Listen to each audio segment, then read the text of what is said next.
Hello students, how are you. Maruti group of education Ratangarh में आप सभी का स्वागत है। जैसा कि आप सभी जानते हैं कि मारुति ग्रुप ऑफ एजुकेशन अभी लॉकडाउन के सीजन में जो स्टूडेंट घर बैठे हैं, तैयारी नहीं कर सकते हैं स्कूल जा कर के, उनके लिए एक यूट्यूब चैनल बना करके जो सब्जेक्ट टीचर्स हैं उनके द्वारा जो अपने सब्जेक्ट्स है उसके कुछ इंपॉर्टेंट टॉपिक्स के वीडियो बना करके आप लोगों तक पहुंचाए जा रहे हैं, जिनसे आप लोग अच्छे से तैयारी कर सको। तो उसी के अंदर मैं आज आप लोगों को जो हमारा टॉपिक चल रहा है, अगर आप लोग कंटिन्यूसली मेरे वीडियोस देख रहे हैं तो आप लोगों को पता है कि हम लोगों ने बहुत इंपॉर्टेंट टॉपिक आइसोमेरिज्म स्टार्ट करके रखा हुआ है, जिसकी प्रीवियस क्लास में हम लोगों ने एक आइसोमेरिज्म का टाइप जिसको बोलते हैं जियोमेट्रिकल आइसोमेरिज्म, जियोमेट्रिकल आइसोमेरिज्म के ऊपर में हम लोगों ने बात कर ली थी कि जियोमेट्रिकल आइसोमेरिज्म क्या चीज़ होती है। इसके लिए दो मेन कंडीशन थी। एक कंडीशन तो ये थी कि कार्बन और कार्बन के बीच का जो बॉन्ड है वो रिस्ट्रिक्टेड होना चाहिए, वहाँ पे फ्री रोटेशन, यानी कि ऐसे घूमना नहीं चाहिए, सिंगल बॉन्ड नहीं होना चाहिए, डबल बॉन्ड या ट्रिपल बॉन्ड होना चाहिए। और अगर डबल बॉन्ड होता है तो डबल बॉन्ड से बंधे हुए दोनों कार्बन के जो सब्स्टिट्यूएंट्स है वो अलग अलग होने चाहिए।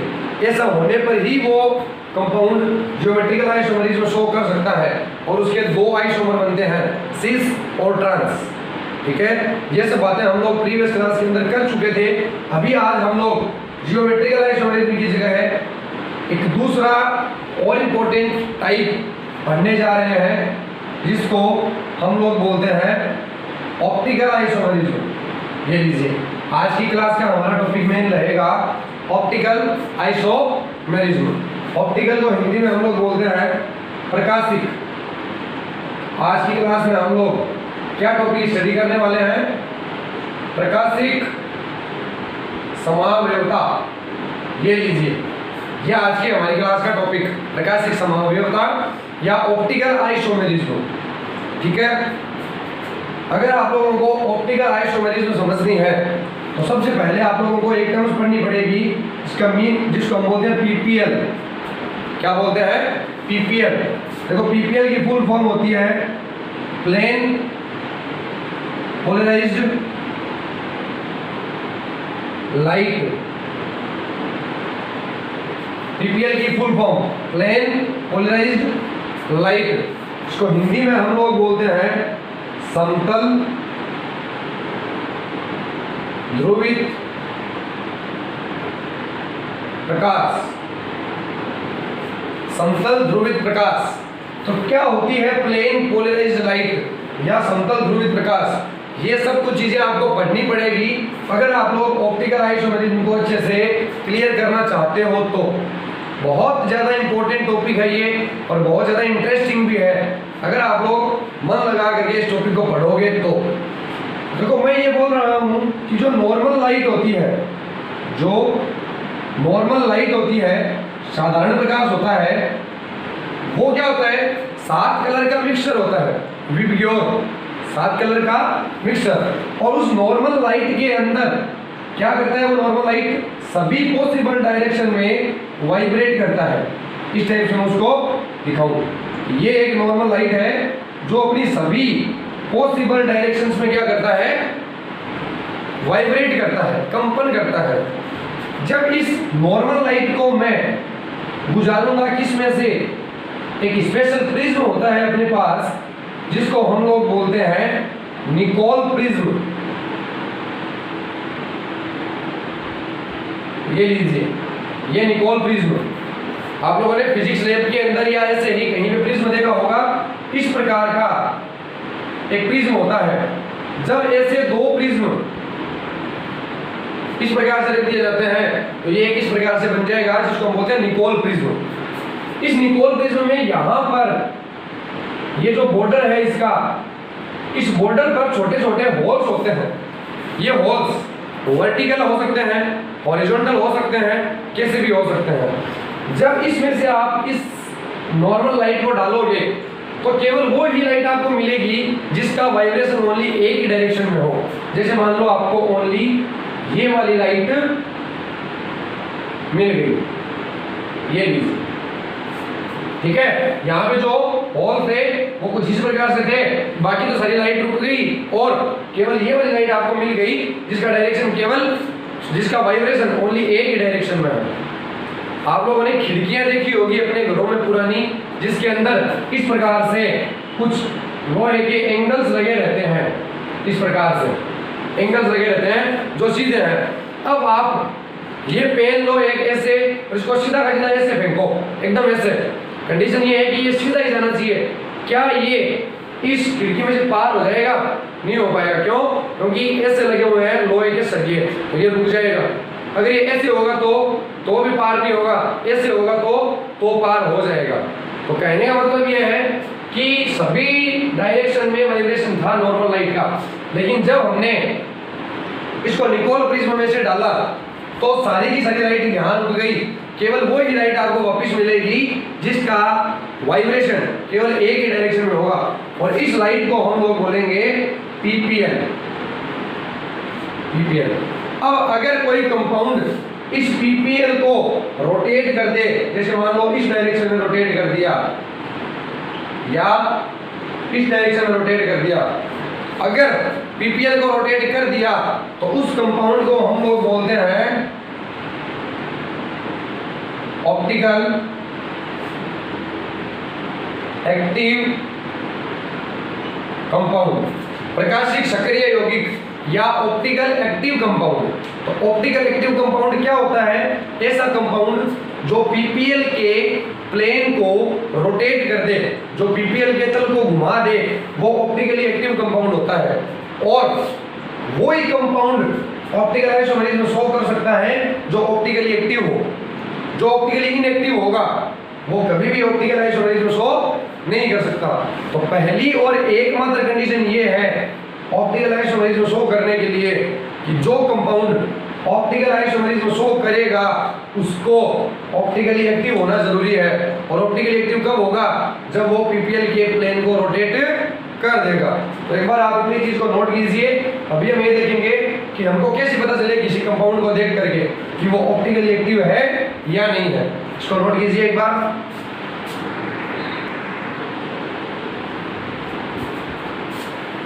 तो डियर स्टूडेंट, अभी आप लोगों को एक नई टर्म्स पढ़नी है जिसको हम लोग बोलते हैं chiral carbon. Chiral carbon, spelling हो सकता है गलत हो, आप लोग चेक कर लेना, बट कायरल कार्बन होता क्या है? देखो, कार्बन की वैलेंसी होती है 4। अगर कोई कार्बन ऐसा है जो अपनी चारों वैलेंसी 4 अलग अलग कंपाउंड के साथ पूरी कर रहा है, जैसे ए बी सी डी, तो इस कार्बन को हम लोग स्टार बना देते हैं और इस स्टार्ड कार्बन को हम लोग बोलते हैं कायरल कार्बन। ठीक है? तो कायरल कार्बन क्या होता है? ऐसा कार्बन जो अपनी चारों वैलेंसीज 4 अलग अलग सब्स्टिट्यूएंट्स के साथ पूरी करे, उसको हम लोग कायरल कार्बन कहते हैं। और जिस कंपाउंड में कायरल कार्बन होगा वो कंपाउंड ऑप्टिकली एक्टिव होगा और वो ऑप्टिकल आइसोमेरिज्म शो करेगा। ठीक है बात? अगर किसी कंपाउंड में कायरल कार्बन है वो ऑप्टिकल आइसोमेरिज्म शो करेगा। और उसके कितने आइसोमर बनेंगे? 2 आइसोमर बनेंगे। 2 कैसे बनेंगे? देखो, एक तो बनेगा डेक्स्ट्रो रोटेटरी, एक तो बनेगा डेक्स्ट्रो रोटेटरी और एक बनेगा लीवो रोटेटरी। ये 2। देखो, ये पीपीएल थी इस प्रकार से। अगर कोई कंपाउंड इसको इस प्रकार से रोटेट कर दे राइट हैंड साइड में, उसको डेक्स्ट्रो रोटेटरी बोलेंगे। और अगर कोई कंपाउंड इसको इस प्रकार से रोटेट कर दे ऐसे, तो हम उसको क्या बोल देंगे? Laevo rotatory. अगर कोई कंपाउंड पीपीएल को रोटेट कर रहा है, ऐसे भी कर सकता है, ऐसे भी कर सकता है, ऐसे करेगा तो डेक्स्ट्रो रोटेटरी, ऐसे करेगा तो लीवो रोटेटरी। तो इस प्रकार से किसी भी कंपाउंड के हम ऑप्टिकल आइसोमर कितने बना सकते हैं? 2 बना सकते हैं। कोई भी कंपाउंड हमें कैसे पता चलेगा कि ये ऑप्टिकल आइसोमेरिज्म शो करेगा या नहीं करेगा? तो उसके लिए एकमात्र कंडीशन ये है कि उसका ऑप्टिकली एक्टिव होना जरूरी है। पीपीएल के प्लेन को रोटेट करना जरूरी है। अब किसी कंपाउंड को देख करके हमें ये कैसे पता चले कि ये कंपाउंड पीपीएल को रोटेट करेगा या नहीं करेगा? तो उसके लिए हम क्या कहेंगे कि उसके अंदर कायरल कार्बन की प्रेजेंस होना जरूरी है। अगर कायरल कार्बन की प्रेजेंस नहीं है तो वो कंपाउंड कभी भी पीपीएल को रोटेट नहीं करेगा। ठीक है बात, इसको आप लोग एक बार नोट कीजिए। अभी हम कुछ एग्जांपल्स देख करके इसको और ज्यादा क्लियर करते हैं।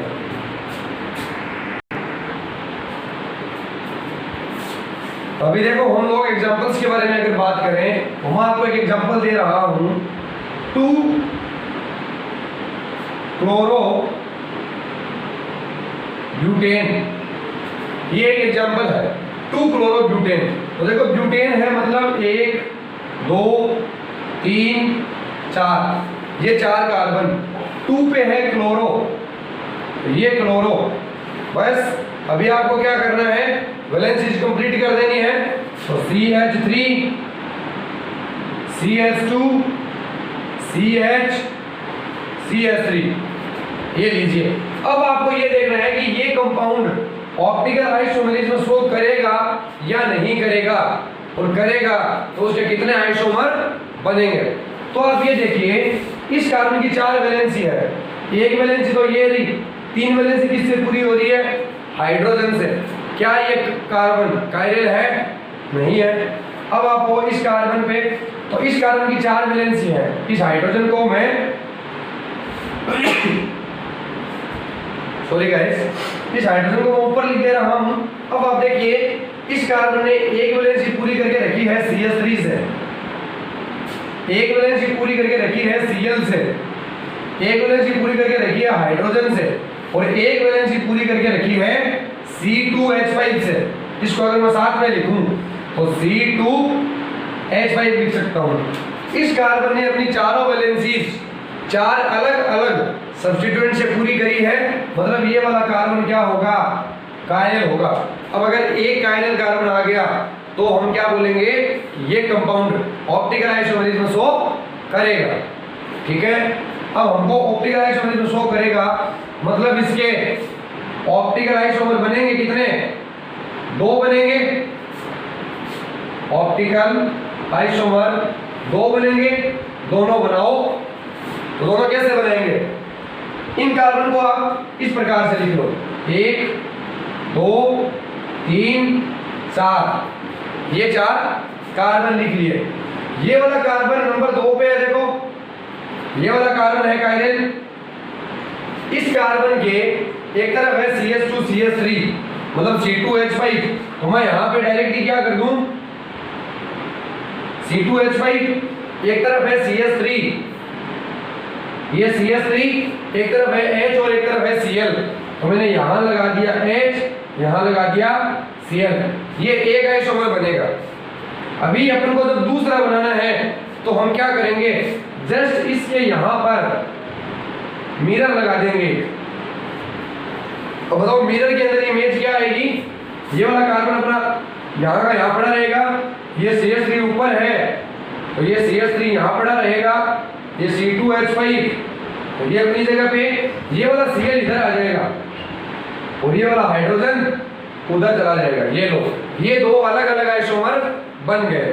ठीक है, अब आप ये मान के चलो कि अगर पीपीएल को जो रोटेट करने का सिस्टम है, रोटेशन हो रहा है CH3 से Cl की तरफ, तो ये रोटेशन कैसा है? क्लॉकवाइज। क्लॉकवाइज है मतलब मैंने इसको बोल दिया कि ये डेक्स्ट्रो रोटेटरी है। तो यहाँ पर भी रोटेशन तो कैसा होगा? CH3 से Cl, इसका उल्टा हो गया। अगर इसका उल्टा हो गया तो ये लिवो रोटेटरी हो गया। तो हम दोनों कंपाउंड को देख करके ये तो नहीं बता सकते कि कौन सा डेक्स्ट्रो रोटेटरी होगा, कौन सा लिवो रोटेटरी होगा। डेक्स्ट्रो रोटेटरी और लिवो रोटेटरी ये हम देख करके नहीं बता सकते, ये प्रैक्टिकली प्रूफ है। लेकिन हम ये बता सकते हैं कि ये कंपाउंड एक दूसरे के ऑप्टिकल आइसोमर है और दोनों एक दूसरे के मिरर इमेज है। बोलो समझ में आ गई आप लोगों को? ये बात क्लियर है एकदम? अभी किस प्रकार से ऑप्टिकल आइसोमर के ऊपर में बेस्ड क्वेश्चन आ सकते हैं वो हम लोग आप 1-2 क्वेश्चन मैं आपको बता रहा हूं, जिससे आपको आगे दिक्कत नहीं आएगी। इसको नोट कर लीजिए एक बार।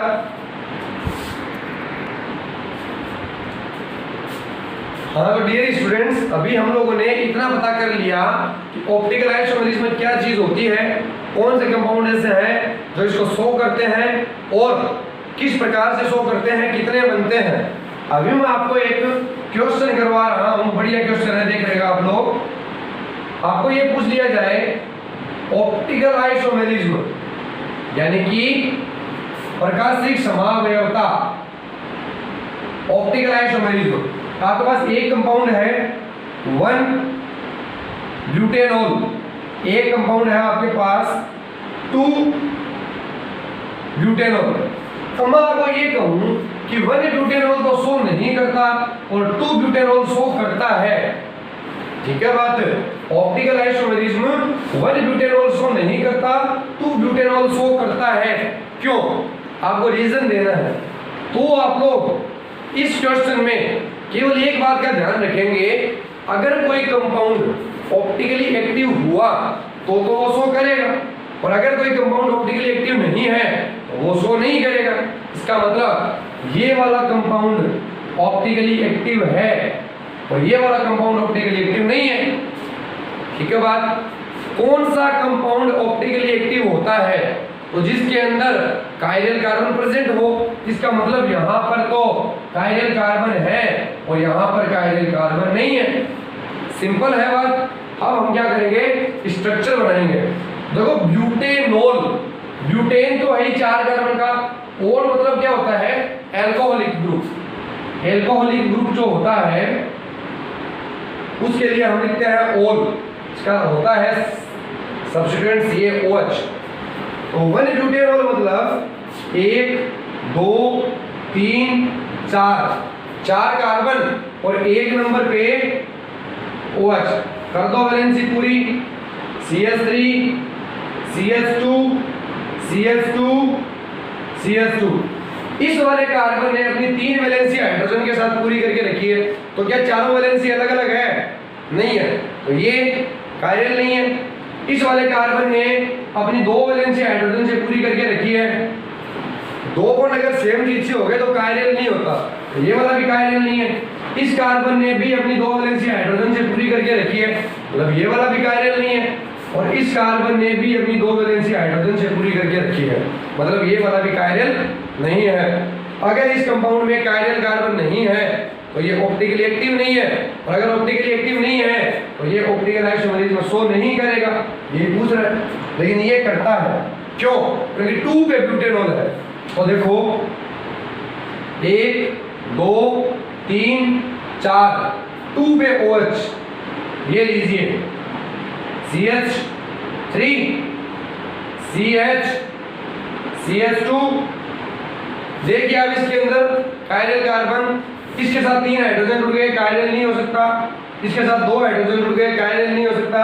इसके साथ 3 हाइड्रोजन जुड़ गए, कायरल नहीं हो सकता। लेकिन इस कार्बन के साथ इस हाइड्रोजन को अगर मैं ऊपर लिख दूं ऐसे, एक तरफ जुड़ा है H, एक तरफ जुड़ा है OH, एक तरफ जुड़ा है CH3 और एक तरफ जुड़ा है C2H5, तो ये वाला कार्बन कायरल है। और अगर कायरल है तो ये ऑप्टिकल आइसोमेरिज्म शो करेगा। ये रीजन हो गया। अब हमको अगर ऑप्टिकल आइसोमर बनाने हैं, कैसे बनाएंगे, 1 2 3 4 की जगह मैं डायरेक्ट यहाँ पे क्या लिख दूं, C2H5, यहाँ पे CH3, इधर OH, इधर H। ये लो चारों चीज बन गई। इधर हम लगा देंगे मिरर, और मिरर लगा करके 1 2 3, इधर C2H5, इधर CH3। अब ये OH इधर आ जाएगा, H इधर चला जाएगा। ये दोनों ऑप्टिकल आइसोमर बनेंगे। तो अभी आज की इस क्लास को अपन यहीं पे स्टॉप करेंगे। हमने आज ये देखा कि ऑप्टिकल आइसोमेरिज्म में क्या चीज होती है, क्या नेसेसरी कंडीशन है कि कोई कंपाउंड ऑप्टिकल आइसोमेरिज्म शो करे, कायरल कार्बन क्या होता है, किस प्रकार से वो ऑप्टिकल आइसोमेरिज्म शो करता है, कितने ऑप्टिकल आइसोमर बनते हैं, 2 बनते हैं, और वो दोनों एक दूसरे के मिरर इमेज होते हैं। आई होप आप सब लोगों को ये इतना टॉपिक क्लियर है। अभी नेक्स्ट वीडियो के अंदर हम ये बात करेंगे, अगर किसी कंपाउंड में 2 कायरल कार्बन हो जाए तो क्या होगा। ये तो एक ही था। अगर किसी कंपाउंड में 2 ऑप्टिकल आइसोमर हो जाए तो क्या होगा, क्या वो शो करेगा या नहीं करेगा। अगर शो करेगा कितने आइसोमर बनाएगा, अभी आपको इतना नॉलेज नहीं है।